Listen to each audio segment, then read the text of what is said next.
Beleza, então vamos começar, pessoal. Sejam muito bem-vindos à nossa aula aberta que vai falar sobre reconexão com a natureza, um caminho para a regeneração. Estamos muito felizes de fazer a nossa primeira aula aberta do ano de 2022. Tivemos alguns problemas técnicos, mas vamos salvar essa aula e colocar no YouTube. Então, você que está assistindo depois vai assistir pelo YouTube essa aula. E esse é o nosso tema de coração, né? O tema que a gente mais ama falar, que a gente entende que a reconexão com a natureza, ela é o cerne, ela como é se fosse o núcleo. Se a gente pudesse apertar um botão ou olhar para um lugar onde pudesse cascatear para a resolução de várias questões e crises, esse seria o lugar de como se a gente se reconecta com o mundo natural. Bom, conforme a gente vai indo, então, eu só queria fazer alguns acordos no começo, e esses acordos são: primeiro, vocês são todos muito bem-vindos, né, bem-vindas a esse espaço. A EcoUni gosta muito de deixar um espaço aberto para que vocês possam mandar mensagens, conectar com a gente, fazer as perguntas, e poder entrar no nosso grupo do Telegram ou do WhatsApp e estar com a gente mesmo, conversar com outras pessoas, porque o importante é a gente estar em rede. Segundo combinado esse não é um lugar de certezas absolutas. Então, a gente não está aqui para falar exatamente como as coisas são. Na verdade, a gente quer ir ao contrário desse caminho. A gente quer sair um pouco dos dogmas e das certezas absolutas e caminhar no lugar da incerteza. Segurar um pouco questionamentos e perguntas e entender que cavar mais fundo vai passar por processos de desconfortos. Então, dentro dessa aula, peguem o que faz sentido no coração de vocês.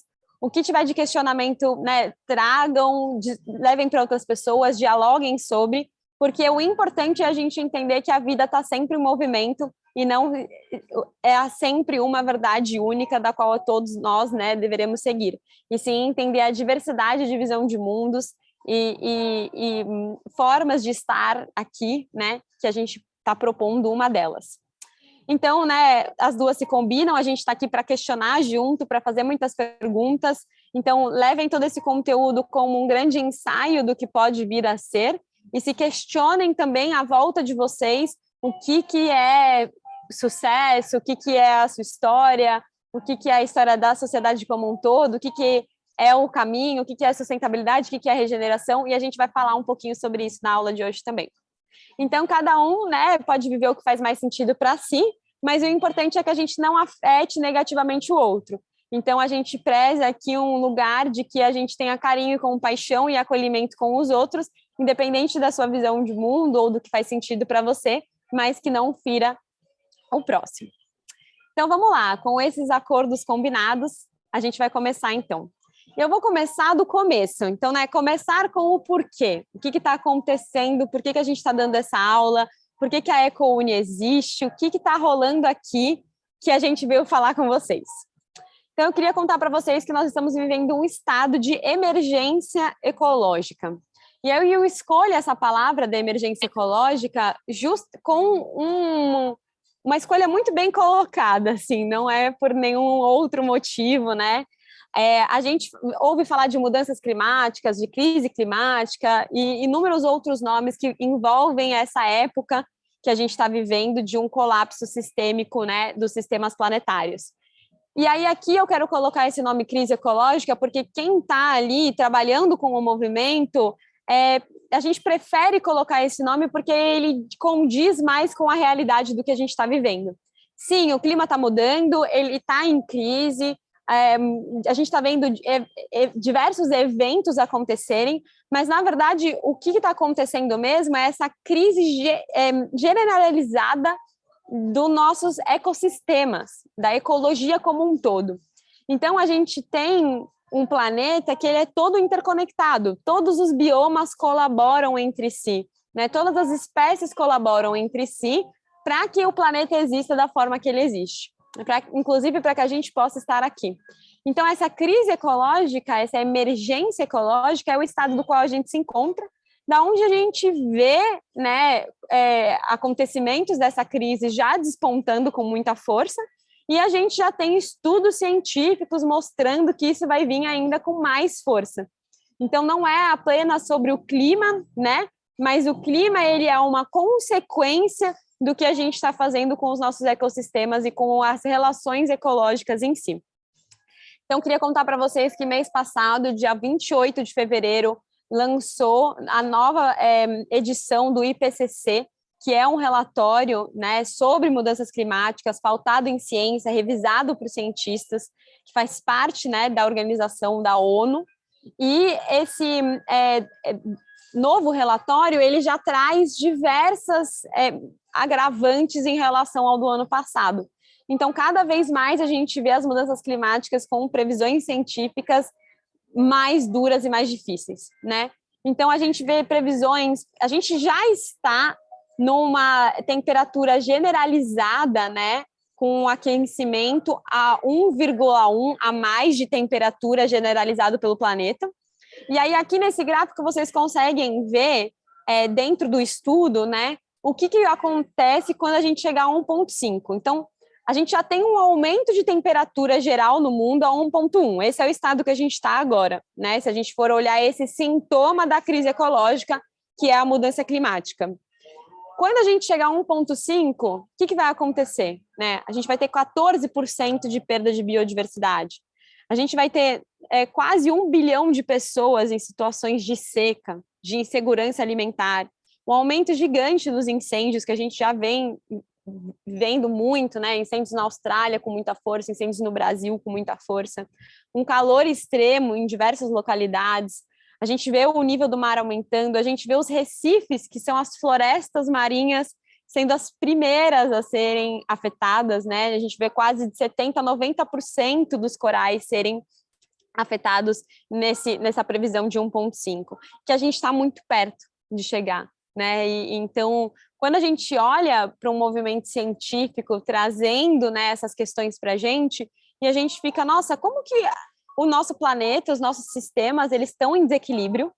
O IPCC, que é esse relatório, né, da ONU, que está contando isso para a gente, revisado, pautado, e a gente ainda não está se movimentando da forma como a gente deveria estar. A gente está procurando muito mais algumas soluções remédio para apagar os sintomas e a gente continuar vivendo da forma que a gente está vivendo, do que realmente cavar mais fundo e entender o que está acontecendo. E a gente não está vendo muitas mudanças fundamentais na nossa economia. A gente ainda entende, né, o nosso processo como uma industrialização e uma produção em escala, aonde a gente ainda mede os nossos processos econômicos através do PIB, ou seja, o crescimento e acúmulo de capital. Então, eu coloquei essa frase aqui, né, do Buckminster Fuller para fazer uma brincadeira muito séria com vocês, que é: qualquer um que pensa que pode ter um crescimento infinito num ambiente finito, num planeta que leva tempo para se regenerar, é um louco ou um economista. Então, essa brincadeira muito séria para a gente entender que vamos trocar essa ideia, né, de natureza como recurso, entender que a gente vive nesse planeta com outros seres e que quando a gente olha eles como recurso, eles são um ambiente finito, porque eles levam tempo, né, para se regenerar e muito um tempo de si, do seu próprio ser, que é muito diferente da nossa escala industrial consumista, que está causando diversos problemas num colapso sistêmico que a gente está chamando aqui de crise ecológica. Então, abri aqui com esse, falando muito sério, mas com esse tom um pouco mais de entender a emergência que a gente está vivendo, mas a gente vai focar na nossa aula de um pouquinho de entender como que a gente chegou até aqui e também o que a gente precisa fazer, qual que é o ponto que a gente acredita que a gente pode tocar para trazer transformação sistêmica também, né, que vai se exponencializar ali por diversos lugares. Então, por que a gente está aqui? Porque estamos numa crise ecológica. E aí, o que a gente vai falar sobre hoje na aula, né? Queremos entender o porquê que a gente está tão desintegrado no nosso lugar da teia da vida. Então, o que é, primeiro de tudo, essa teia da vida? A teia da vida é esse lugar de espaço e segurança que a gente chama de planeta Terra, onde todos os seres coabitam. Então, se a gente for se colocar aqui como parte do planeta, como integrantes do planeta, a gente vai entender que a gente faz parte dessa teia entre outros seres, que a gente depende das árvores para respirar, para criar solo, para poder plantar as nossas comidas, a gente depende das águas, dos rios, para poder beber a água. Então, o oxigênio do qual a gente respira está numa porcentagem ótima para que a gente possa continuar respirando. e que se a gente desequilibrar o sistema ao ponto de mudar a porcentagem de oxigênio, a gente já não consegue mais estar aqui. Então, entender um pouco a fragilidade também e a codependência da nossa espécie em relação a esse sistema planetário, que a gente chama de teia da vida, onde diversos seres e comunidades participam dessa teia. E o ser humano está mais desintegrado dessa teia, ou usando essa teia ao seu favor, e não entendendo o seu papel, o seu lugar dentro da teia da vida. E aí a gente entende, né, tudo isso. Acho que se vocês estão aqui porque vocês sentem de alguma forma, né, esse lugar de necessidade de trabalhar a sustentabilidade e a reconexão com a natureza. Então a gente vai contar um pouquinho para vocês o porquê que a gente acredita aqui dentro da nossa história e estudo que a gente chegou nesse lugar de desconexão, né, de desintegração do nosso lugar na teia da vida. E para a gente poder contar tudo isso, a gente precisa avaliar a nossa história. Então, a gente precisa deixar de ter um olhar, né, fragmentado, que a gente vai falar sobre isso, um olhar direcionado, e ter um olhar mais amplo para a nossa história como um todo, do que está acontecendo, como que a gente evoluiu, como que o planeta evoluiu. Ainda bem, né, que a gente tem essa capacidade ali de ter essa visão mais ampla, para poder entender quais foram os marcos históricos da sociedade que nos levaram a estar como a gente está hoje, né? E aí, para quem leu o livro Sapiens, já está pegando um pouquinho da história do que a gente está querendo contar aqui. Então, esse planeta, né, que nós aqui encontramos dados o suficiente para entender que ele, na nossa concepção, é 4,6 bilhões de anos velho, né? Ele tem 4,6 bilhões de anos, ele tem anos, né? Muitos anos de evolução e sabedoria de como as espécies e a vida evoluiu dentro do nosso planeta conforme ela é aqui no planeta Terra, né? E são só há 200 mil anos que a gente começou processos sociais humanos que começaram de alguma forma, a gente sempre foi integrado à natureza mais do que a gente foi desintegrado, mas que a gente começou, de alguma forma, a transformar, né, esse meio ambiente do qual a gente vive. E todos os seres têm um impacto dentro do ambiente planetário do qual a gente vive, né? Então, isso, a gente sempre vai ter um impacto, mas quanto que esse impacto está dentro da cadeia sistêmica como um todo, que ele faz parte da cadeia sistêmica como um todo. Então, por exemplo, Thaís, mas quando, por exemplo, um leão faz uma caça, ele não está tendo um impacto negativo?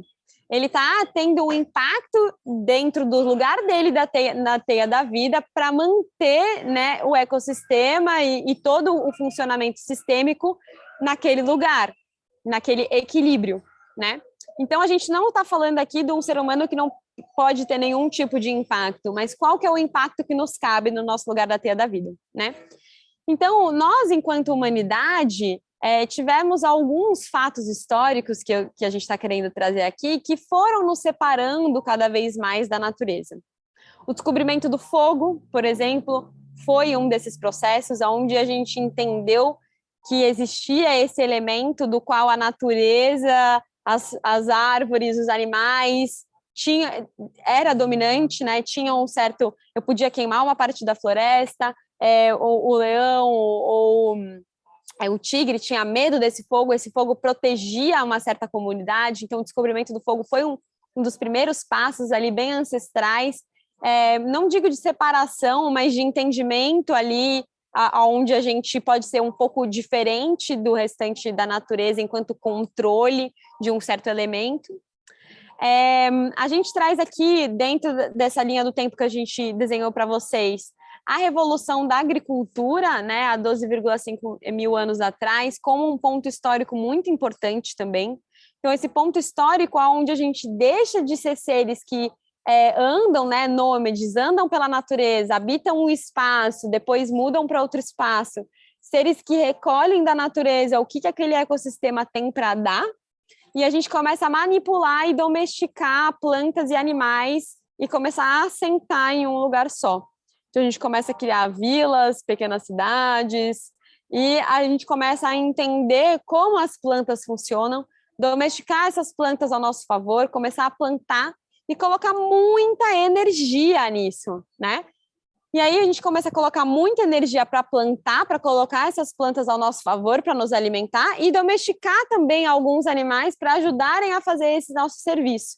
Então a relação com a natureza, com o bioma local muda de uma relação nômade, onde a gente vive em diversos lugares, onde a gente recolhe da natureza, para um lugar de domínio, onde a gente entende um pouco como essa natureza, essa planta funciona, e eu vou usar ela como um recurso para me alimentar, como um recurso para construir a minha casa, como esse olhar já vai se formando através da evolução da agricultura. E é muito importante a gente entender que esse lugar também causou uma certa parte da população que ficou voltada para a agricultura, onde teve um trabalho corporal e braçal muito grande, e uma parte da população que viveu desse ócio, aonde pôde ter diversos tipos de filosofias e entendimentos de vida aparecendo a partir também desse lugar de ficar em um lugar e dessa separação de estrutura social também. E aí, outro marco, a gente vai pulando aqui na história, mas só para pontuar alguns, porque senão a gente fica aqui lendo um livro de não sei quantas mil páginas sobre a história humana, né? Há 500 anos atrás, quando a gente tem a revolução do iluminismo, né? A revolução científica, aonde a gente entende que a gente não precisa só olhar o mundo e a história do mundo e como o mundo funciona através de um olhar religioso. E não que a religião não tenha o seu papel e não seja importante, a gente não está aqui para questionar nenhuma religião neste momento, mas para entender que houve essa ruptura de um pensamento científico, de dogmas religiosos de como que foi e era a evolução da Terra, como que a natureza funcionava, né? Então, através da revolução científica, do processo de iluminismo, a gente tem algumas características fortes desse processo que nos separam, né, desse entendimento místico da natureza e coloca a natureza como algo que o ser humano pode dominar com a sua razão. E aí muita coisa começa a mudar. Quando a gente entende que a gente pode descobrir todos os mistérios da natureza através da razão, de forma fragmentada. Então, se eu consigo pegar um sapo, abrir ele em diversas partes, eu entendo como ele funciona. E nessa época, foi a época onde o relógio, né, o descobrimento do relógio e o entendimento do mecanismo do relógio foi muito usado como uma metáfora para a vida. Então, a gente vai falar um pouco sobre isso também, mas Descartes, na época, que foi, né, um dos grandes cientistas e filósofos da época, ele fala que ele descreve o universo como a maneira de um relógio. Então, esse pensamento mecanicista, né, da vida como um mecanismo, também muda muito a forma como a gente lida com a natureza. E aí, mais para frente, né, há 200 anos, a gente vê a Revolução Industrial, onde a gente começa, então, a produzir máquinas para que façam serviços para a gente e produzir produtos em escala industrial. E a gente vê isso, né, no formato da globalização, em sua máxima potência aí, com grandes indústrias usando a natureza como recurso, entre a natureza, processos industriais que emitem muito carbono, esquentam a terra, esquentam os oceanos, sai produto, a sociedade, né, humana consome e esse produto vira lixo nessa economia linear. Então a gente entende que essa relação com a natureza mudou muito ao longo desses anos. Mas que dentro da nossa existência quanto espécie, a gente viveu muito mais tempo conectado com a natureza do que desconectado dela. E esse processo de desintegração da natureza, ele levou tempo e diversos marcos históricos que também foram perpetuados através de processos, por exemplo, como a colonização e como a globalização. Então, só para a gente ter aqui alguns cheiros, né, da nossa história como um todo e como que essa história, pontualmente, ela vai nos mostrando o quanto a nossa filosofia, o nosso entendimento de vida, a nossa narrativa foi construindo esse lugar de humano e o resto que a gente chama de natureza. E aí, Ká, não sei se você quer me complementar em algum lugar aqui antes de eu passar. Não, só falar, assim, que é incrível a forma como você explicou, porque se o Homo sapiens, ele começou a surgir há 200 mil anos, né, e se distanciou, né, foi distanciando mais fortemente ainda, né, com a Revolução Industrial no final, né, que fez com que a gente fizesse uma ruptura quase completa. né? Olha só, né? Quanto tempo que a gente ficou imerso em lugares naturais, né, no planeta, e o quanto que a gente começou a, de fato, viver nas cidades apenas há predominantemente 200 anos atrás. Então, mesmo com a revolução da agricultura, 12.500 anos, a gente ainda continua na natureza, né? Então, a gente só migra mais fortemente para as cidades há 200 anos. Então, olha só quantos milhares, 180, 200, quase 200 mil anos mesmo, a gente se mantém na natureza. Então, a gente faz essa ruptura só nos últimos 200 anos, o que nos afasta definitivamente da natureza, e a gente vive predominantemente nas cidades. Sim, com certeza. E aí é legal a gente entender do tipo, o que isso tem a ver comigo? A história da humanidade como um todo leva a gente à forma como a gente lida com a vida, né? E a gente é copartícipe de como a economia, a nossa vida, a nossa casa, as estruturas das cidades funcionam. E aí a gente também é copartícipe do futuro que a gente quer criar, que a gente vai falar um pouquinho aqui também. Então, essa narrativa da separação, né, que a gente traz aqui umas fotinhas de alguns filósofos daquela época, como Voltaire, Bacon, Descartes, que naquela época do iluminismo foi muito importante tudo que eles fizeram, né? Entender que a religião não era a única forma de ver a vida, que existiam outras formas de contar as histórias, de entender como o mundo funcionava. A gente não é contra a ciência, na verdade a gente adora, nós somos cientistas, né? Somos formados em ciências da sustentabilidade e regeneração. Então a gente entende que esse pensamento científico naquela época ele era muito importante. Então Descartes, na época de trazer esse pensamento científico e de escrever esse pensamento fragmentado e mecanicista, foi muito importante, mas a gente evolui, né, o nosso pensamento, ele está sempre em constante mudança, que é o que a gente estava falando no começo da aula. Então, essa visão de mundo social pautada na ciência precisa mudar também.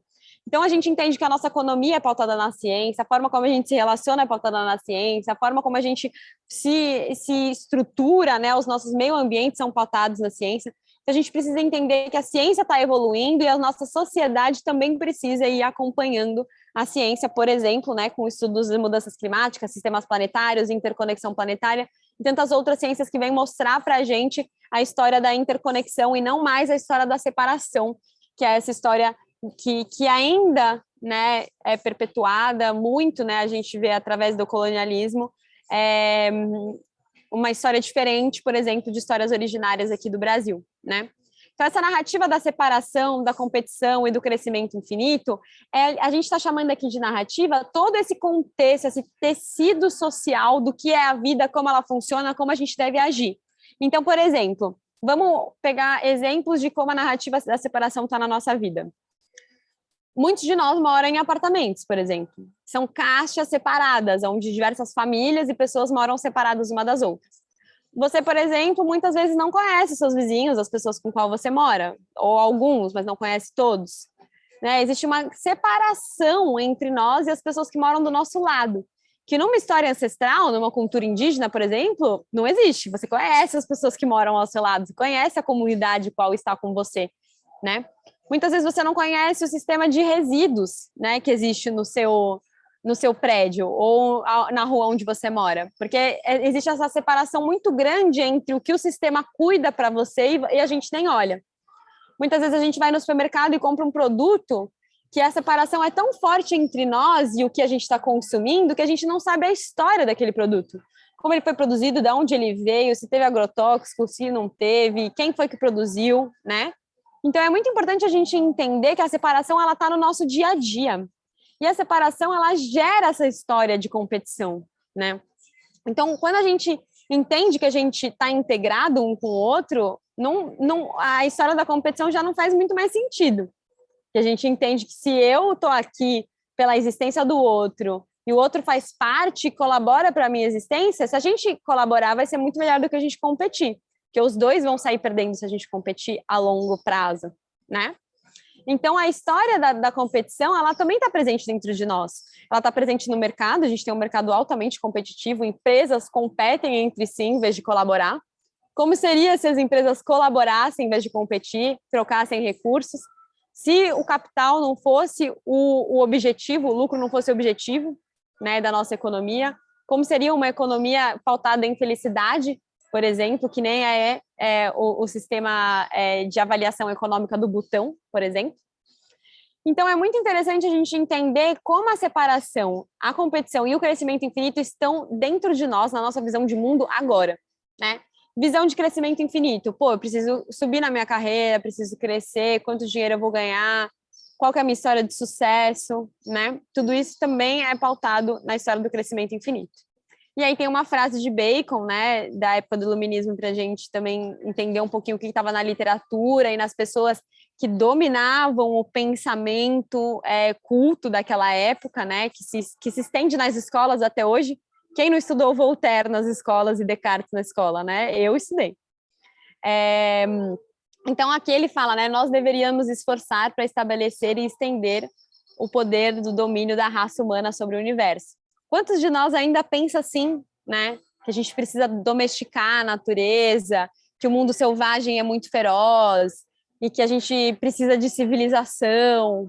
Então, a gente precisa entender um pouco da onde vem a forma como a gente pensa e questionar um pouco como que são os nossos pensamentos, da onde eles vêm, como que eles foram criados. Será que eu penso assim porque eu realmente acho isso ou será que tem um contexto social envolvido e tudo mais? Então, essa narrativa, esse tecido de realidade do que a gente entende como história do mundo, ele é uma das. A gente chama aqui de narrativa dominante, mas existem diversas outras. Então, se a gente for olhar para culturas indígenas, afrodescendentes e inúmeras outras que existem, eles vão contar outros tipos de histórias, outras visões de mundo. Mas, no mundo globalizado que a gente vive hoje, a narrativa da separação, competição e crescimento infinito é a dominante. E aqui, na Laicone, a gente quer abrir espaço para que outras narrativas possam ter espaços equitativos, né, espaços com mais equilíbrio, igualitários, para poder se expressar também. E aí, pode só voltar um pouquinho nessa foto, tá? A gente já deu essa aula várias vezes, né? Mas só queria mencionar, assim, que eu estou olhando para essas 4 fotos desses homens e pensar que o iluminismo, né, essa revolução científica, ela foi feita predominantemente, ou se não totalmente, por homens brancos europeus, né? De uma mentalidade ainda muito colonizadora, né? E a gente continua repetindo essa história desde então, né? Há 500 anos, em vez de criar uma nova história que, de alguma maneira, nos ajude a ver o mundo e viver o mundo de uma maneira mais múltipla, né? Com diferentes sabedorias, né? Contada e ditada por diferentes pessoas de diferentes backgrounds, diferentes origens, diferentes etnias, diferentes cores, raças, enfim, gêneros. Então, eu só queria pontuar isso, porque estava me chamando muito a atenção esses homens brancos, né, nessa foto. Sim, exatamente. Esse predomínio de quem dominava a narrativa, né, do que era a vida, do que era a filosofia na época. E a filosofia faz parte de todas as nossas vidas. Então, estudem muito filosofia. A gente estudou filosofia da ciência e é muito interessante ver quem são as pessoas, né, quem são os ciclos sociais que dominam essa história. Então, talvez, se a gente tivesse um equilíbrio, né, que nem a Carla falou, com mulheres, né, com outro tipo de visão de mundo que não o patriarcado, com pessoas afrodescendentes, com pessoas indígenas, como que seria a nossa história, né? E o que é perpetuado nas escolas também hoje? Então, a gente pensa, hoje nas escolas no Brasil, que é um país com cultura originária indígena, como que a gente educa as nossas crianças? Com uma visão europeia ou uma visão brasileira, né? Com a visão da nossa terra? Como que a gente estuda a nossa história? Através da visão dos índios ou através da visão do colonizador, da descoberta do Brasil? Então, a gente precisa de diversas visões de mundo, a gente precisa expandir as nossas visões de mundo, entrar em contato com outras. Quem só come banana, vai vomitar banana. Quem come banana, morango, mamão, né, uma diversidade de visões de mundo, vai entender ali uma outra complexidade do possibilidades de vida, né, de como estar vivo aqui. E aí a gente, então, traz esse resumo, que a crise ecológica que a gente está vivendo, que eu trouxe para você, social, econômica, de gênero, de raça, de crueldade animal, de lixo, todas as crises que a gente vem vivendo, né, de violência, elas não estão separadas. Todas as crises são expressão de uma única crise, que é essa crise da percepção dessa narrativa dominante, que é a forma como a gente se enxerga no mundo, do que a gente entende como humanidade, sociedade. Se a gente for trabalhar a visão de mundo e educação, a gente acredita que a gente tem uma mudança exponencial muito mais a longo prazo, mas muito mais profunda do que a gente trabalhar em soluções tecnológicas ou remédio.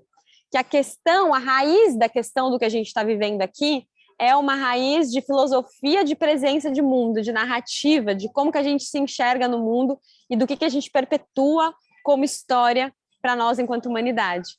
E aí que a gente vai olhar um pouco o movimento da sustentabilidade, olhando muito com esse olhar remédio, né? Por que eu estou com dor de cabeça? Não importa, né? Está acontecendo todas essas coisas aí.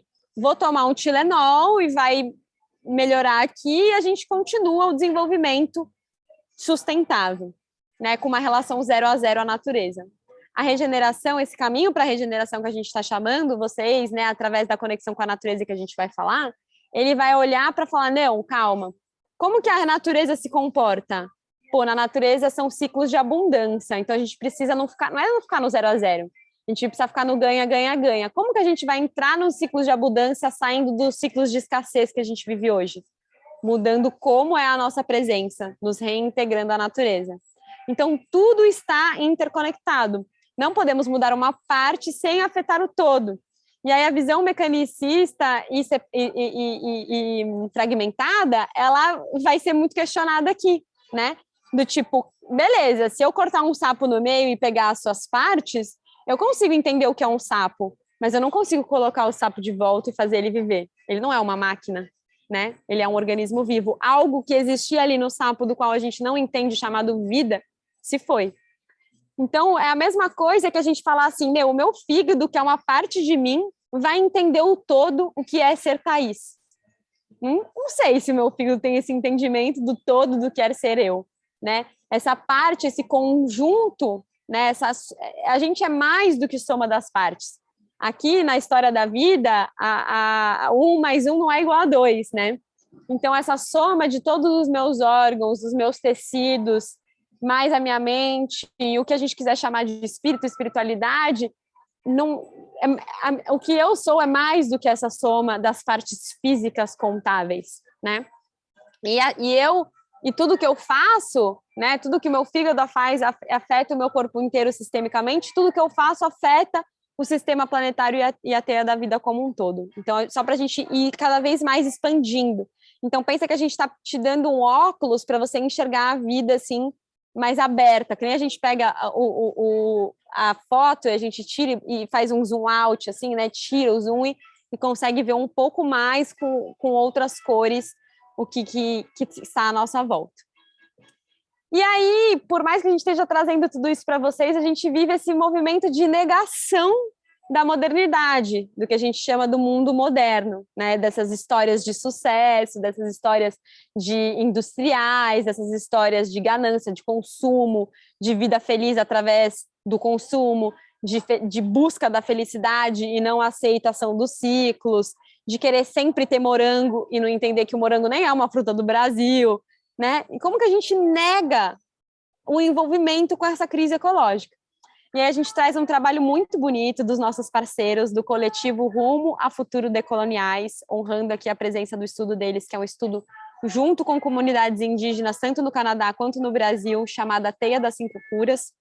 E eles montaram, então, as 5 negações, que são essas negações da modernidade que a gente vive. Então, a primeira negação é a negação da violência sistêmica e da cumplicidade do dano. Então, o fato de que a gente, sim, acha que a gente tem conforto e garantia, né? E a gente não entende que esses nossos prazeres estão sendo subsidiados pela uma exploração em outro lugar. Então, para eu ter aqui o meu leite de vaca, por exemplo, tem algum tipo de exploração acontecendo numa fazenda industrial para esse produto chegar até mim. Para eu poder sentar numa mesa de madeira, tem algum tipo de exploração acontecendo em outro lugar para poder estar aqui. E aí, de novo, não é que a gente não vai causar nenhum impacto nesse planeta. Todos os seres causam impacto, mas qual que é o impacto que nos cabe dentro da teia da vida, reintegrados à natureza? Então, a primeira negação é a negação da violência sistêmica, A segunda é a negação dos limites do planeta, o fato de que o planeta não pode sustentar o crescimento e consumo exponencial do qual a gente vive, e a gente acha que se a gente fizer um remendo aqui ou ali, a gente continua com o desenvolvimento econômico como ele está, mas hoje a gente entende que para que todos tenham uma qualidade de vida da qual a gente entende sobre o que é qualidade de vida, e a gente vai até questionar o que é bem-estar para a modernidade, né? A gente não teria planeta suficiente para todo mundo, por exemplo, viver na classe média. Não tem recurso suficiente. Então, a gente precisa questionar, inclusive, o que é qualidade de vida. Porque a gente não... Esse lugar de olhar a natureza como recurso não está funcionando, né? Não vai ter recurso para todo mundo da forma que está, como está. Então, existem limites do nosso planeta. Mas o nosso planeta tem, sim, a condição de nos dar uma vida em abundância. Então, é possível viver em abundância nesse planeta, né? Só que a gente precisa estar o quê? No ciclo da regeneração, entender como o planeta se regenera e entrar nesse ciclo. A terceira negação, então, é a negação com o enredamento, a nossa insistência de nos ver como separados uns dos outros, e a gente compete entre nós, né? Separados da Terra, em vez de enredados dentro do metabolismo vivo mais amplo, que é biointeligente. Então, primeiro que a gente acha que o planeta não é inteligente, que ele não está vivo, né? Alguns aí acham que o planeta é plano ou qualquer outras ideias, são diferentes formas, né, de ver, mas o que a gente está apontando aqui é que a gente entende o planeta como biointeligente, do qual é um ecossistema do qual a gente faz parte dele. E a negação de entender, de nos ver separados da natureza, nos faz entrar em competição ou usar a natureza como recurso. Outra negação é a negação da profundidade, da magnitude dos problemas que enfrentamos. Então, eu vou lá para a COP26, por exemplo, né, que é a Conferência das Partes da ONU, e eu vou fazer acordos políticos com muitos anos de implementação, sem nenhuma mudança radical, ou não vou entrar num acordo político, por exemplo, a China não entrando no acordo de redução de carbono. Então, a gente nega a profundidade da crise ecológica do qual a gente vive. Então, a gente precisa também ter um pouco mais de senso de realidade. E a última negação, a negação da negação é a que eu mais gosto, que é a insistência de ignorar tudo, né? A profundidade da crise que a gente vive, vou seguir minha vida, vou no barzinho sexta-feira e a vida que segue. E que tudo bem, nada contra ir no barzinho na sexta-feira, às vezes eu também vou, cada vez menos, mas também vou. Mas no sentido da gente entender a cumplicidade, né? E segurar um pouco essa parte difícil, né? Da violência sistêmica do qual a gente faz parte. E cavar um pouco mais fundo, em vez de sair fazendo soluções por aí com a mesma mentalidade que criou os problemas dos quais a gente vive. Então, a Greta Thunberg falou sobre isso na última COP26, nessa conferência das partes entre os países e organizações para falar sobre as mudanças climáticas, e ela falou que não iria participar deste evento, né? A Greta, essa ativista climática jovem, né?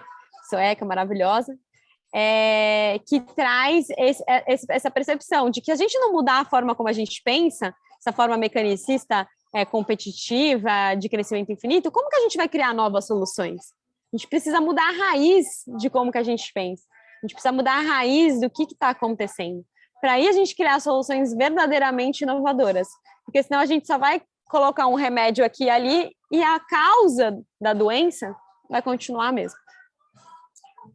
E aí, o que eu quero... Pode falar. Deixa eu só falar uma coisinha sobre a negação das negações, porque, para mim, pelo menos a minha maior dor com relação a essa quinta, né, negação, que é a negação das negações, é esse lugar de não de a gente ter o prazer da vida, né? De, tipo, a gente tomar um sorvete, ir pro bar, né? Porque eu acho que, diante do sistema que a gente vive, é impossível, né? A gente não ter prazeres, não estar com pessoas que a gente ama e etc., mas eu sinto que é muito mais viver só do prazer. E simplesmente negar que tem alguma coisa muito maior que a gente acontecendo e que a gente é responsável por isso, sabe? Então, esse lugar de simplesmente ficar de olhos fechados e fingir que não tem nada acontecendo, essa é a minha maior dor, né? E por isso também que a gente está aqui na EcoUni, para que a gente possa juntos ampliar essas consciências e entender o que a gente pode fazer agora, né? Para isso, e não simplesmente ficar só no prazer, né? Só no fingindo que não tem nada acontecendo carpe diem. Então, essa, para mim, é a dor. Só para compartilhar com vocês. Sim, com certeza, com certeza. Ficar um pouco nesses anestesiamentos da vida, né? Eu sinto que a gente sente as dores do mundo, mas a gente se anestesia muito, muitas vezes para não sentir, e aí acaba entrando na negação da negação também. Bom, então o que a gente está chamando aqui para vocês é: vamos mergulhar fundo, vamos cavar, vamos compostar, vamos para o centro da terra, porque é nesse lugar de transformação que a gente precisa ir. A gente precisa, como o IPCC, né, o relatório diz, de mudanças radicais. Então, a gente cavar mais fundo vai ser nesse lugar de ir além, de trazer soluções com essa visão de mundo que a gente já tem, trazendo questionamentos muito mais do que soluções neste momento, para entender para onde a gente está indo. Então, claro que a gente vai se movimentar, a gente não vai ficar parado só questionando, mas é importante a gente estar sempre nesse lugar de um questionamento profundo, para não cair no próximo dogma, na próxima verdade absoluta, né? Então, sempre se perguntar: quem sou eu? O que cabe a mim? O que é diferente de mim? O que é história? O que é sociedade? Qual que é a minha essência? Será que eu estou repetindo uma história de vida que não é a que mais está dentro de mim, que me faz feliz, da minha verdade? Por que as coisas acontecem como elas acontecem? Por que a economia é dessa forma? Por que o governo é dessa forma? Por que a minha vida é dessa forma? Por que a empresa onde eu trabalho é dessa forma? Então, entender um pouquinho, né, essa visão mais ampla, que a gente deu uma pílula para vocês. O que é a natureza humana? Será que a natureza humana é destrutiva de escassez? Eu acredito que não. Eu acredito que essa foi uma visão de mundo e uma parte de um pedaço social que exerce um domínio, mas que não é a essência da natureza humana. E você? O que você acha que é a essência da natureza humana, né? Qual que é esse nosso lugar na teia da vida? O que é sagrado? O que a gente não deveria estar ali tentando descobrir, mexer? O que a gente deveria estar cuidando, né? O sagrado é algo que a gente cuida, que a gente cultiva. Quais são essas relações sagradas entre nós? Quais são as éticas e princípios que são mais importantes do que dinheiro e lucro, né? Então, esses dias a gente estava, ano passado, na verdade, a gente estava com uma aula muito legal sobre investimento sustentável, que o Arthur, querido, deu aqui na EcoUni. E a gente estava conversando, tipo, eu posso investir nesse fundo, no outro fundo. Mas esse fundo sustentável aqui é super legal, mas não vai dar o retorno que esse outro fundo aqui que tem grandes empresas ESG. Aí a gente falou assim: bom, talvez nesse momento, agora, a gente não vá conseguir um investimento que vai dar mais dinheiro, mas é o melhor investimento dentro das éticas que a gente está vendo, né? Então, aqui, um exemplo, né? Não necessariamente é sobre isso, mas é sobre a gente entender que talvez a gente vai ter que abrir mão de algumas coisas para viver, né, o que é sagrado para nós, para viver o que é realmente importante. E ressignificar, na verdade, mais do que sentir a perda.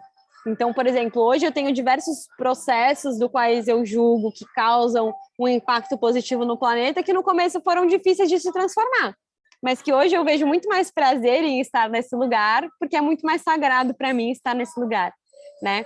Então, a gente também desapegar um pouco da história do crescimento infinito, da competição, do que a gente era ou precisa ser de acordo com um acordo social, e começar a construir um pouco do que faz sentido para a gente, em conexão com o todo, né? Sem ser violento com o todo. Então, quem somos nós enquanto sociedade? De quais comunidades eu já faço parte hoje? Como que eu posso cuidar das minhas comunidades? De quais comunidades eu quero fazer parte? Né? Então, existem inúmeras comunidades ali que se colocam, né, em volta da sustentabilidade da regeneração. Como que eu posso fazer parte? A EcoUni é uma delas, que você pode fazer parte da nossa comunidade. E de onde viemos, para onde vamos, estudar um pouco de história humana, história social, sentir um pouco também no corpo da nossa história, e para onde a gente está caminhando, pensar no futuro, e não só manter presente, mas pensar, né, em socialmente para onde a gente quer caminhar. Então, é essa chamada, anotem essas perguntas, essa aula vai ficar salva, a gente vai colocar no YouTube para todo mundo, mas essas são perguntas bem legais a gente manter sempre com a gente num caderninho, colocar num papel, colocar na bolsa, na carteira, para a gente sempre não se dar por garantido em verdades únicas e ir buscando sempre um aprofundamento.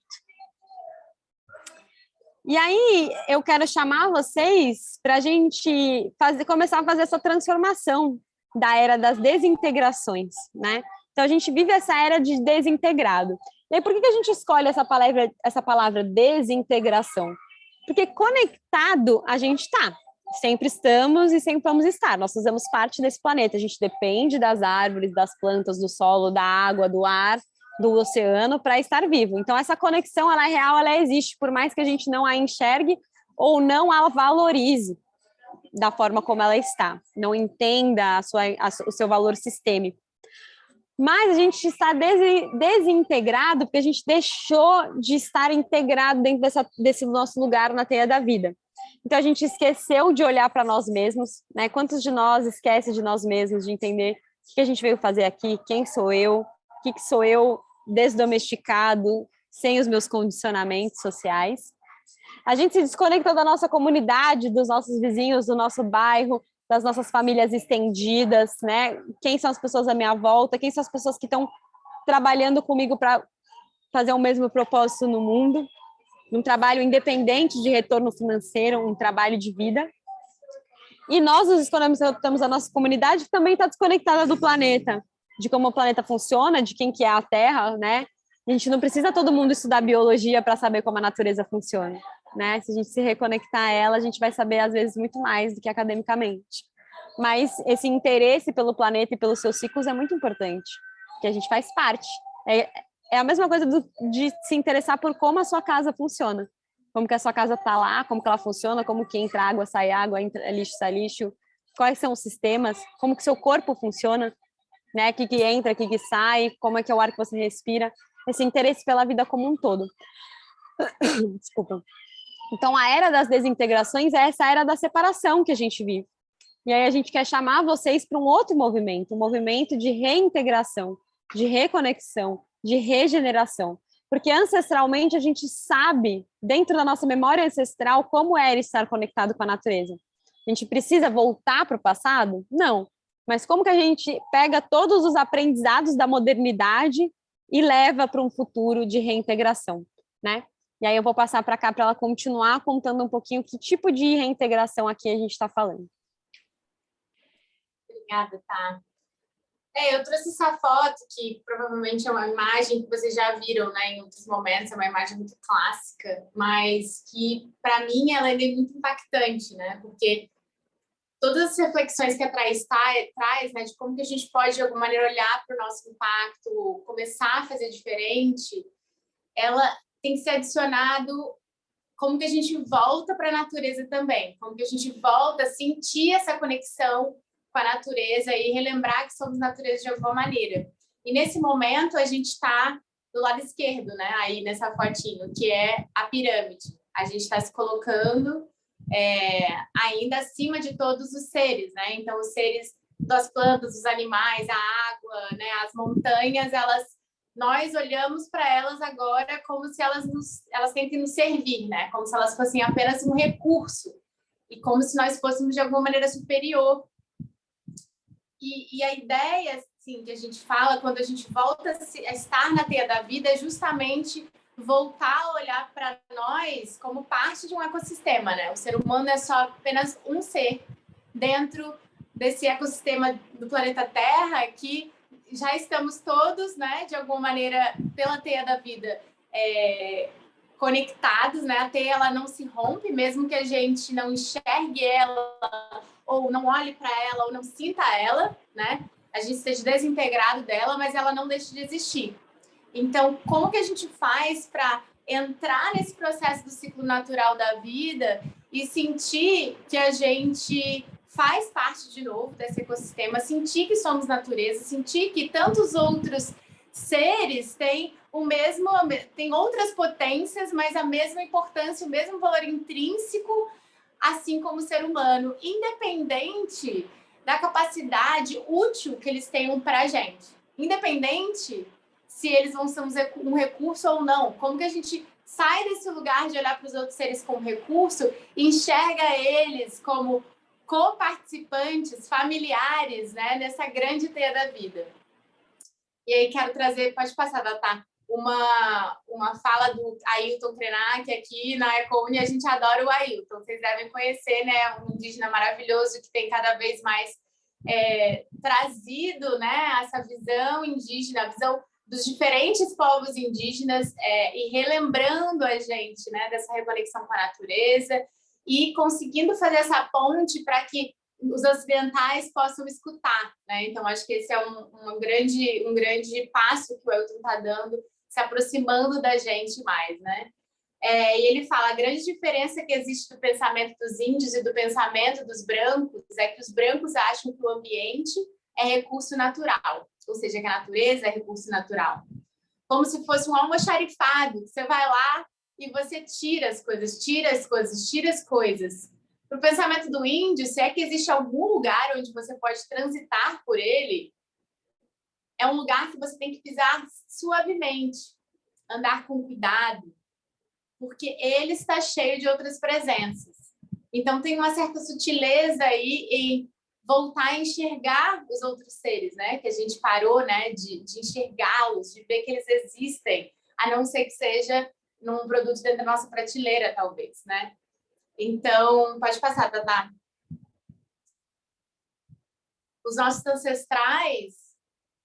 Deu uma travadinha. Será que foi só para mim? Vocês estão vendo o slide que tem uma girafa, pessoal? Agora foi. Foi? Então tá bom. Foi sim. Então, os nossos ancestrais e alguns poucos povos hoje em dia, né, indígenas e de matrizes africanas, ainda mantêm uma relação muito próxima com os outros seres não humanos, né? Mas nós, né, de acordo com o que a Thaís explicou, da nossa experiência humana de transição, né, das diferentes revoluções, a revolução científica, a revolução industrial e etc., a gente foi fazendo esse processo de sair da natureza, ir para as grandes cidades, e com isso a gente foi se distanciando dos lugares naturais e, consequentemente, também dos não humanos, né? E pode passar, Thaís. Então, a gente não tem mais essa relação fluida de comunicação, de inspiração, de admiração, de conexão com seres não humanos como a gente tinha antes. E, além disso, esse processo todo que a Thaís também explicou, principalmente a Revolução Científica, ela deu impulso e predominância ao pensamento racional. Então, quando a gente é pequeno, quando nós somos crianças, a gente ainda, não sei se já viram, se tiveram contato com alguma criança, a gente ainda tem esse impulso do corpo, da natureza, dos ciclos da vida, de experimentar a vida com todo o nosso ser, né? Não só com a nossa inteligência racional, mas também com a nossa inteligência corporal. Então, as crianças, elas estão sempre tocando em coisas, botando na boca, cheirando, se rolando no chão, abraçando tudo. Tem essa inteligência corporal muito forte. Aí, quando a gente começa a entrar na escola, quando a gente é pequeno, tem esse bombardeio do sistema que a gente vive atualmente, que é pensamento. Inteligência racional é o mais importante. Então, vamos ler livro, vamos ficar no computador, vamos desenvolver todas as nossas capacidades cognitivas possíveis. E não que o computador seja ruim, não que o livro seja ruim de jeito nenhum. A gente precisa, né, desses diferentes recursos. O pensamento, ele é muito importante. Mas por que ele passou a ser só ele dominante, né? Só ele, o principal, que dita todas nossa forma de viver hoje em dia, né? Pode passar, Tatá. E aí a gente queria trazer Jung, que Carl Jung, para quem não conhece, é o fundador da psicologia analítica, e ele traz para a gente umas reflexões muito interessantes sobre essa predominância do pensamento, né? Então, primeiro de tudo, ele fala que existem 4 formas de saber, né? O pensar, as sensações, o intuir e o sentir valorizar. Vou explicar eles para vocês, mas antes disso eu vou falar um pouquinho do pensar, né? Que é esse lugar que eu nem preciso explicar muito, porque a gente já está falando dele, né? Mas o que Jung fala é que com esse pensamento predominante, né? Com que a gente põe toda essa energia no racional, como se fosse a única coisa que existe, ele diz que todas as outras formas de saber, elas ficam inferiores, a gente não alimenta elas de alguma forma, então elas vão ficando mais inconscientes, vão ficando menos predominantes, e com isso elas ficam praticamente inexistentes, e a gente não utiliza ou não vive todo o potencial que o nosso ser tem, todo o potencial que o mundo pode ter. E, inclusive, ele fala que, não sei se vocês estão vendo a bolinha que está logo na frente do pensar, que se diz sentir, valorizar, ele fala que essa função oposta ao pensar, que significa, quando eu falo sentir, valorizar, não quer dizer sentimentos, tá, gente? Sentimentos, ele é uma consequência de sentir, valorizar.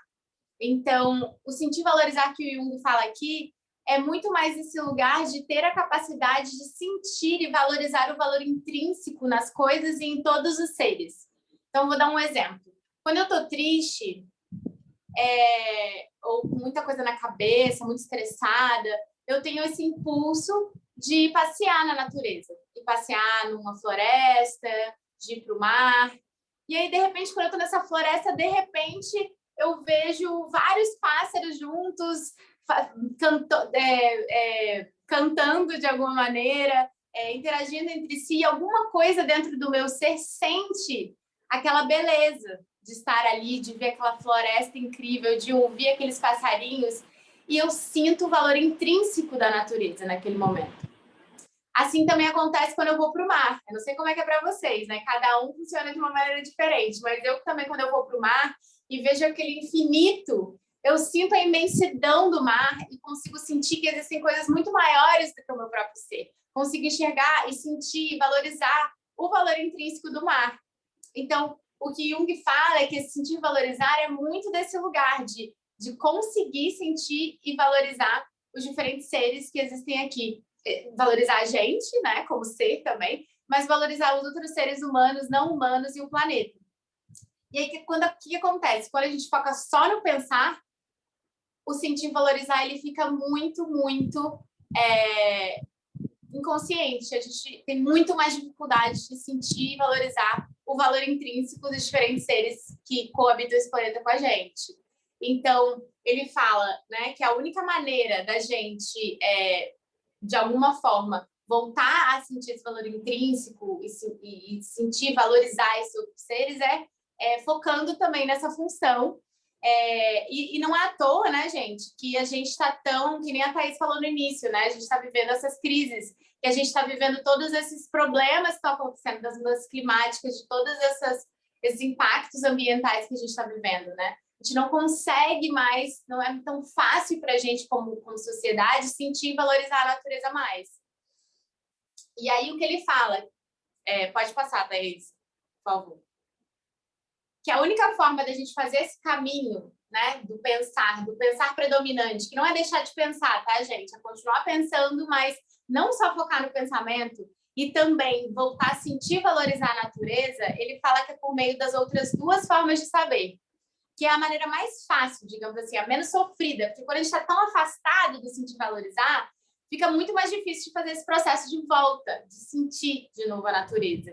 E aí ele fala que as melhores formas, né, as formas mais fáceis e mais possíveis é por meio das outras duas formas de saber, que são as sensações, que é como que a gente volta a se conectar com o corpo, com os sentidos, que nem quando a gente era criança, de tocar, de sentir os cheiros, as texturas, ouvir mais e não só focar na visão, que, né, nossa sociedade é muito predominantemente visão, mas em todos os sentidos do nosso corpo. E isso a gente vai fazer um pouquinho hoje na nossa prática experiencial, né, da natureza daqui a pouquinho. E a outra forma é por meio da intuição, né, de intuir, voltar a também focar nas outras inteligências, né, emocionais, do nosso coração, do nosso corpo como um todo, acessar o nosso inconsciente, né, e aí o Jung fala muito sobre acessar o inconsciente como uma forma de abrir a porta, né, para, de alguma maneira, voltar a fazer esse processo. E aí, quando a gente está na natureza, isso é muito mais fluido, a gente consegue intuir muito mais, ficar muito mais aberto para insights, mas ele também dá outras, existem várias formas de fazer isso, né? Então, só para mencionar algumas que a gente não tem tanto tempo hoje para mergulhar nelas, mas ele também fala, por exemplo, que você pode, por exemplo, começar a ouvir mais os seus sonhos e anotar seus sonhos para poder abrir a porta para o inconsciente. Você pode pintar as coisas que você está vivendo nesse momento. A gente, inclusive, faz esse processo também no nosso curso de Rewilding, que a Tata estava mencionando, que vai acontecer de 14 a 17 de abril. Enfim, tem muitas outras formas de fazer isso e acessar o inconsciente. Estar na natureza também é uma delas, como eu mencionei. Pode passar. Se a gente não fizer esse processo, né, de fazer esse caminho de volta, a gente vai continuar vivendo isso. As diferentes queimadas que a gente vê todos os anos, no Pantanal, né? Em outros biomas, não só no Brasil, né? Mas no mundo inteiro. Austrália queimando, queimando, Califórnia, aquelas árvores gigantescas queimando. Dá muita tristeza, pelo menos para mim, né? A gente vai continuar fazendo isso, desmatando, queimando as árvores, se a gente não voltar para esse processo de conexão, de enxergar, né? E a natureza, sentir a natureza, se conectar com a natureza. Pode passar, Tatá. E a gente vai continuar fazendo isso com os animais também. E aí, queria trazer uma frase de um indígena nativo-americano, que ele falou isso em 1855, gente. Olha só quanto tempo atrás. Que ele fala: todas as coisas estão ligadas como o sangue que une uma família. O que acontecer com a terra, acontecerá com os filhos e filhas da terra. O homem não teceu a teia da vida. Ele é dela apenas um fio. O que ele fizer para a teia, estará fazendo a si mesmo. Então, a gente muitas vezes, né, vive obtendo esse recurso da natureza, achando que a gente está obtendo, na verdade, um ganho, né? Está sendo uma coisa boa para a gente a curto prazo.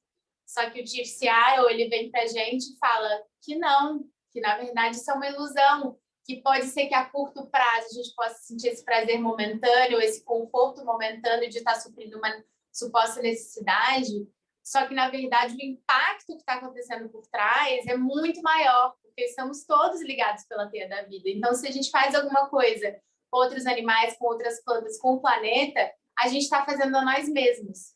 Então, ele traz essa frase aí para a gente também refletir. E pode passar, Tatá.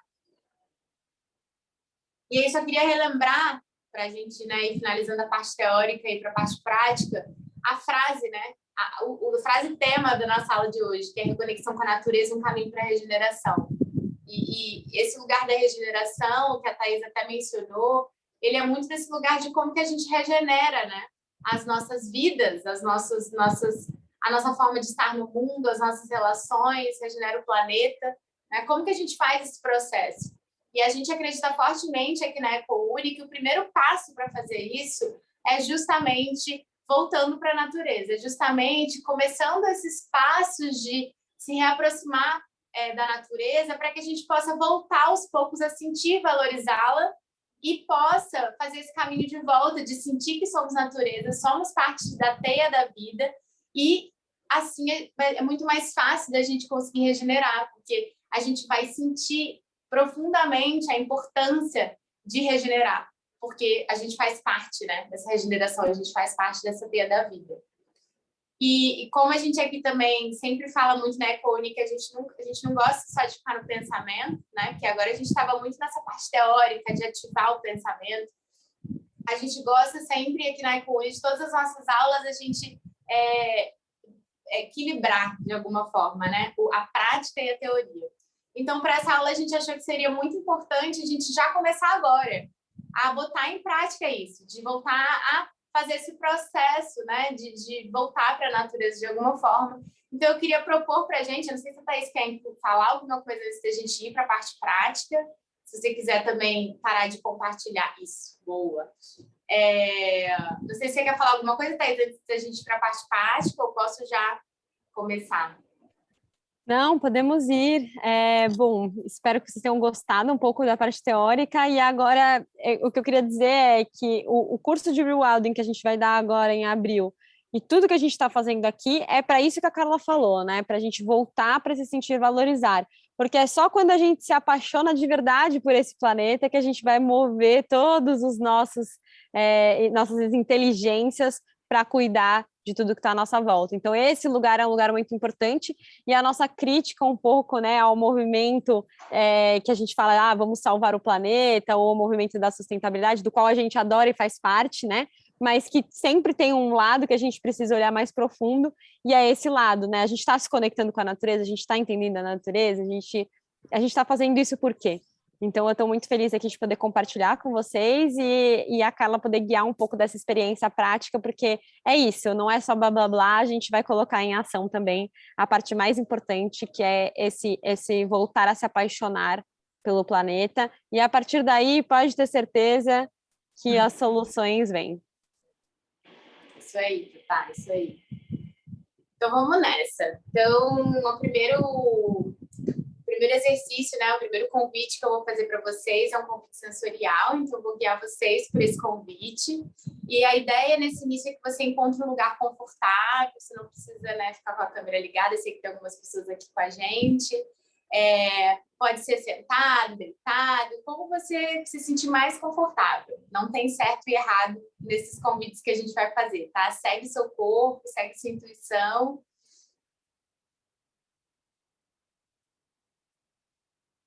Queria convidar você, nesse primeiro momento, para olhar bem ao seu redor. Tudo que está ao seu redor. Você pode estar dentro de casa, você pode fazer também esse convite fora de casa, na natureza, no seu jardim, no seu quintal, na sua varanda, ou no parque. Você observe tudo que está ao seu redor.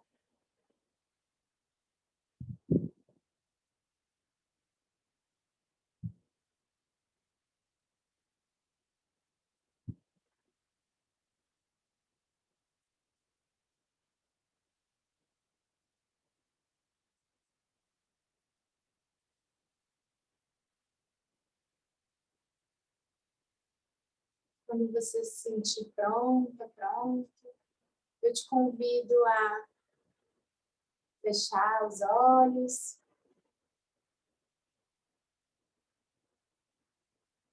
focar por um momento na sua respiração, vai entrando, o ar saindo.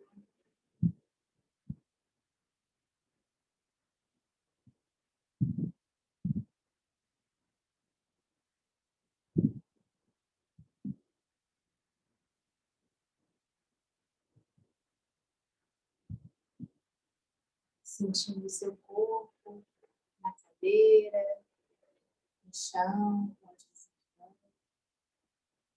Sentindo o solo sustentando o seu corpo nesse momento.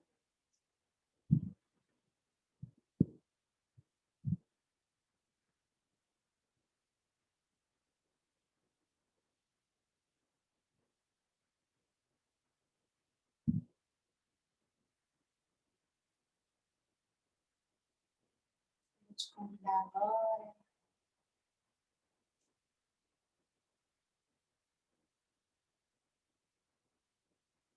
a ativar a sua imaginação. Se você pudesse ir para um lugar na natureza, e pode ser o lugar que você está agora também. Pode ser um lugar que você já foi alguma vez, um lugar que você não visita há muitos anos, ou que você vai sempre. Se você pudesse escolher um lugar na natureza, aonde você estaria nesse momento?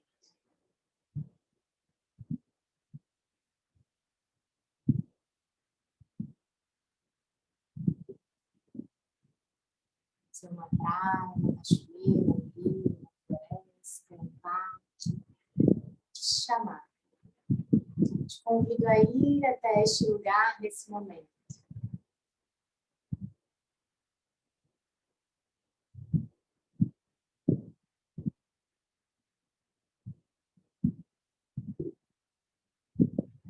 Quando chegar nesse lugar, encontre o cantinho para você se acomodar, sentar, deitar. Um cantinho nesse lugar que te convide a compartilhar essa experiência com você.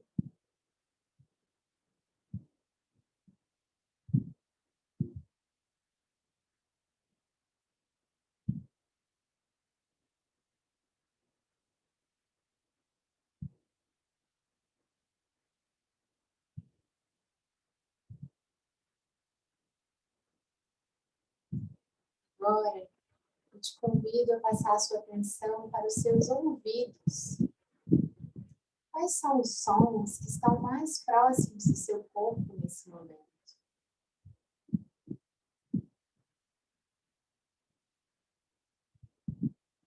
Será que nesse lugar, o lugar onde você está fisicamente, pássaros, água, você consegue ouvir o barulho do vento, do ar ao seu redor?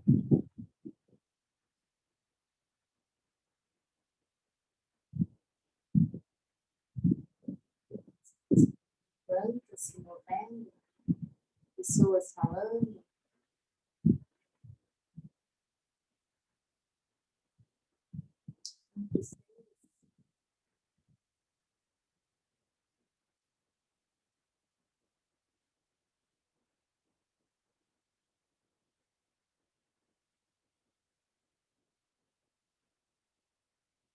Sons. Quais são os sons que estão mais longe do seu corpo nesse momento? Você consegue escutá-los?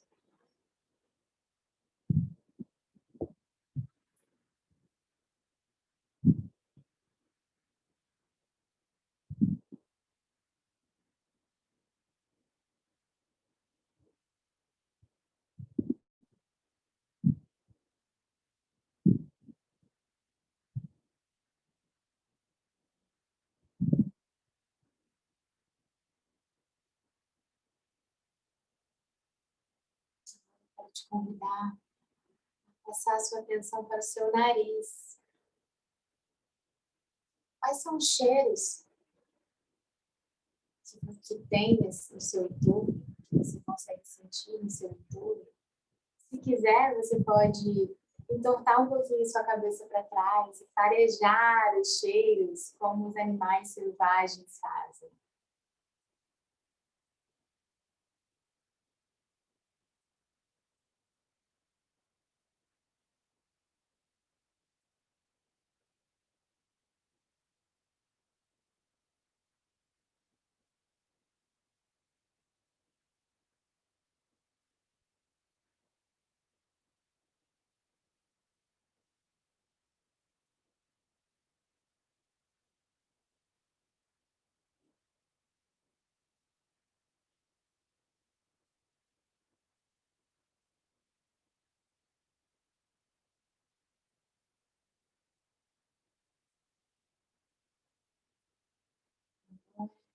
Gostaria de te convidar para passar para a sua boca. Qual é o gosto predominante na sua boca nesse momento? Se quiser, pode passear um pouquinho com a sua língua por dentro, por fora, pelos lábios, e sentir um pouco melhor qual é esse gosto.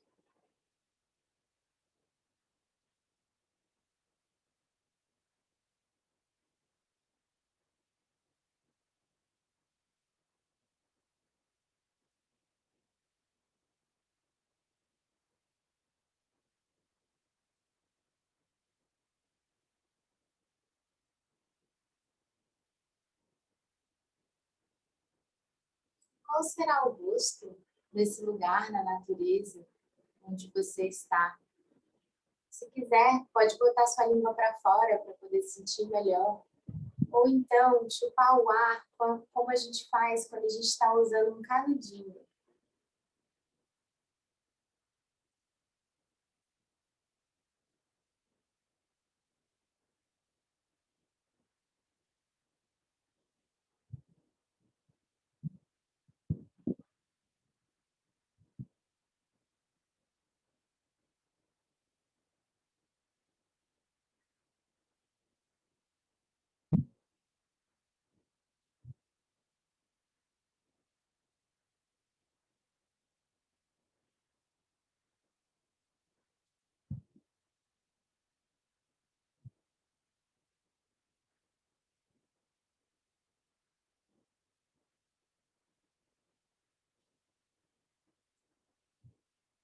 Te convido agora para passar sua atenção aos seus pés.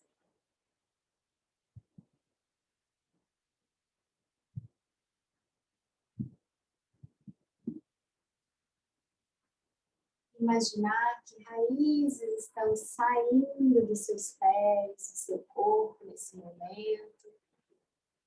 E elas estão entrando no solo embaixo, onde você está, sentado, deitado. E essas raízes elas vão entrando nesse solo, entrando. E eu me pergunto, o que será que as suas raízes vão encontrar debaixo do solo? Será que outras raízes de outras árvores ou outros seres que quizás habitam debaixo do solo?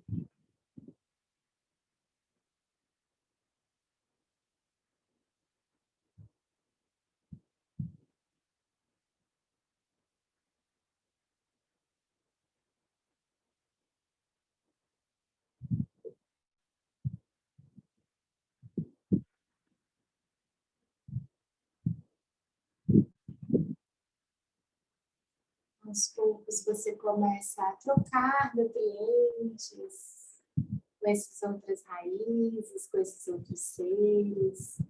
E esses nutrientes vão subindo pelas suas raízes, subindo, subindo, e entrando de volta no seu corpo, nos seus pés, pelas suas pernas, pelos seus quadris. E esses nutrientes vão subindo, invadindo todo o seu corpo, seus braços, sua cabeça, até o último fio de cabelo do seu corpo. Você sente esses nutrientes fluindo nas suas veias, todo o seu corpo nesse momento.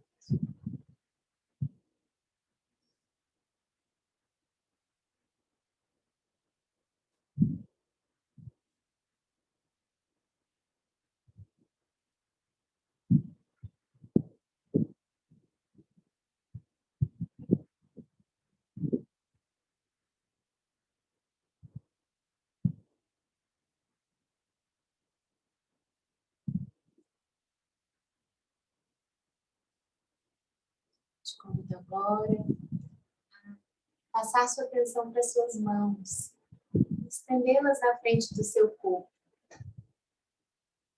Consente o ar tocando nas suas mãos nesse momento, na sua pele. É a sensação desse ar, desse vento, tocando nas extremidades das suas mãos, na sua pele como um todo.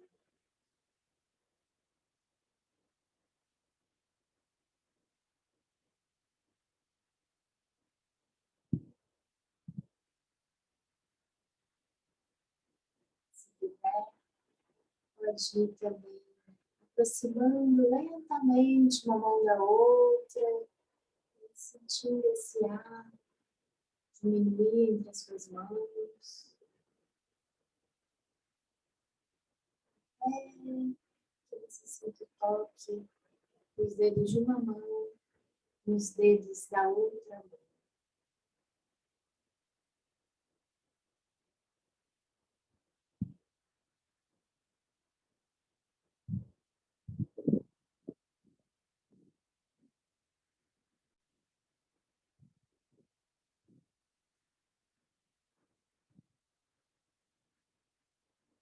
Te convido agora a passar sua atenção para o seu coração e trazer as suas mãos para encostar no seu coração.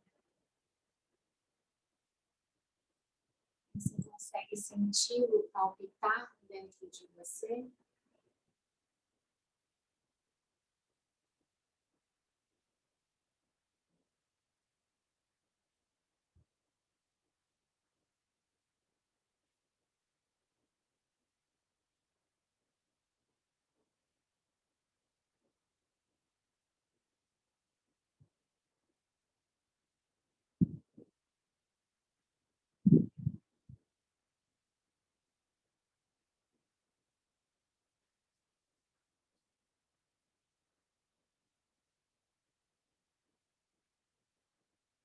Ainda de olhos fechados, te convido a começar a se despedir desse lugar na natureza que te acolheu no dia de hoje.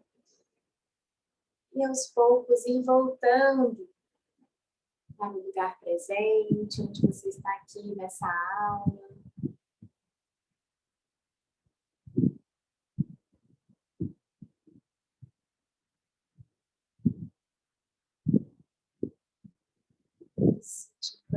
Pronto.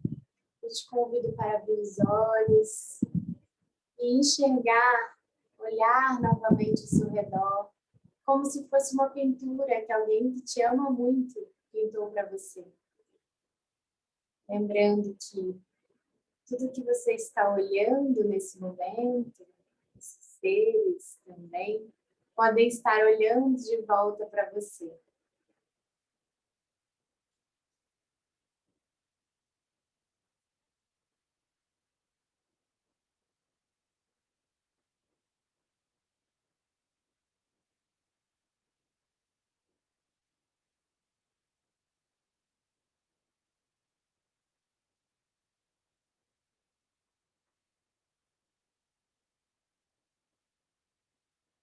Te convido para aos poucos ir voltando aqui para a nossa aula.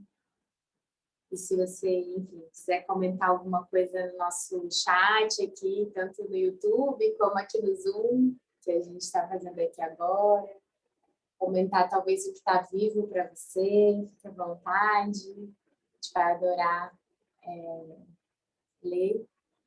E também, se quiser compartilhar em silêncio, também não tem problema nenhum. Aqui tudo é bem-vindo. Antes da gente passar para o nosso próximo exercício.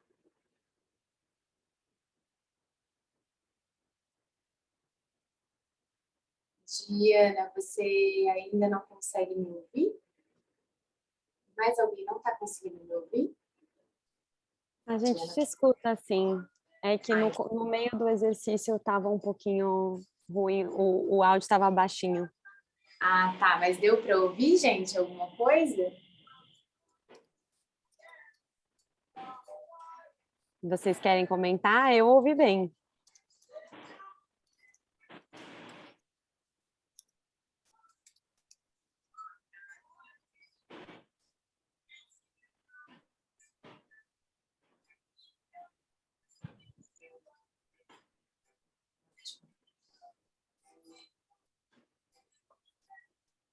Bom, olhando aqui a hora, já são 12:10, meu Deus.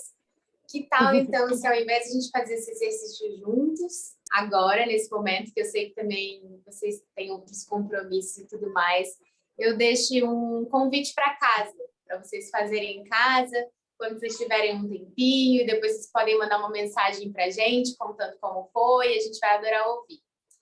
Então, o convite para casa é que vocês possam passar um tempo com uma planta ou uma árvore. Uma planta que você tem em casa, uma árvore que você gosta muito no parque ou perto da sua casa.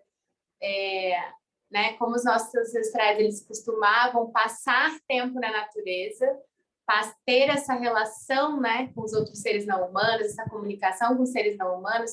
O convite de volta para a natureza também perpassa por isso, por a gente abrir espaço na nossa agenda, na nossa semana, para alimentar também essa relação com os seres não humanos, não só com os seres humanos, né? Então, o convite é que a gente possa passar um tempinho com um ser, né, não humano, uma planta, uma árvore, e que a gente possa passar um tempo aí com ela, sem celular, né, sem interrupções, sem outras pessoas, digamos assim, sem levar um amigo, só você e essa outra planta, só você e essa árvore, durante pelo menos uns 20 minutos aí. E se você se sentir chamado a desenhar essa planta, essa árvore, da maneira que mais fizer sentido para vocês, vai ser muito legal, porque também essa relação ela começa a se aprofundar à medida que a gente começa a prestar mais atenção, né? E a gente pode prestar atenção com todos os nossos sentidos, que nem a gente fez aqui hoje, mas também desenhando a gente consegue ter a possibilidade de ver mais os detalhes, de observar com mais atenção, de passar mais tempo com muito mais cuidado com essa planta. Então, fica esse convite. Se vocês quiserem depois mandar para a gente os desenhos ou compartilhar como que foi no Instagram, marcar a gente, taguear lá a EcoUni, vai ser muito legal. Não sei se você quer falar alguma coisa antes da gente finalizar, Tatá?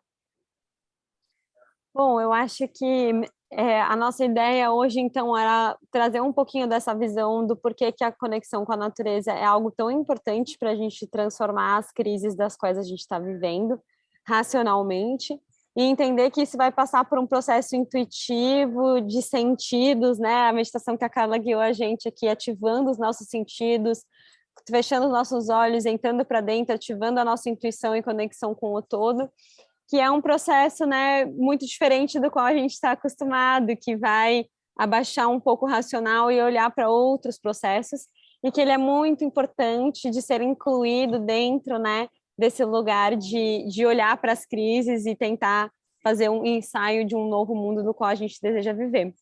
E se essa foi só uma partezinha, né? Mas no curso de Rewilding em abril a gente vai mergulhar muito mais profundo nisso. Vamos estar numa área de preservação enorme, né? Na Mata Atlântica. Vamos ter exercício dentro da natureza, muita meditação, muitos espaços de conexão com exercícios diferentes, com outras pessoas, para a gente entender como que é possível a gente se comunicar com esses outros seres, como que a gente cria uma relação. Porque é possível, a gente só esqueceu como que faz, né? E é muito importante que a gente volte a essa conexão, porque é nesse lugar de reintegração, de conexão, de amor que a gente consegue, de amor pelo mundo, né? Que a gente consegue desbloquear a nossa inteligência criativa para viver de uma outra forma nesse planeta. Então, eu vou agradecer a todo mundo que vai assistir a gente no YouTube, muito obrigada, vou deixar de gravar, parar de gravar aqui. Aqui na descrição no YouTube vai estar o link para o curso de Rewilding para quem quiser participar, e aí eu vou tirar a sala aqui da gravação para a gente poder ouvir as pessoas que estão aqui no Zoom ao vivo com a gente. Então, para quem está no YouTube, um grande beijo, entrem no link aqui embaixo e olhem um pouco mais sobre o curso de Rewilding, e até a próxima aula aberta.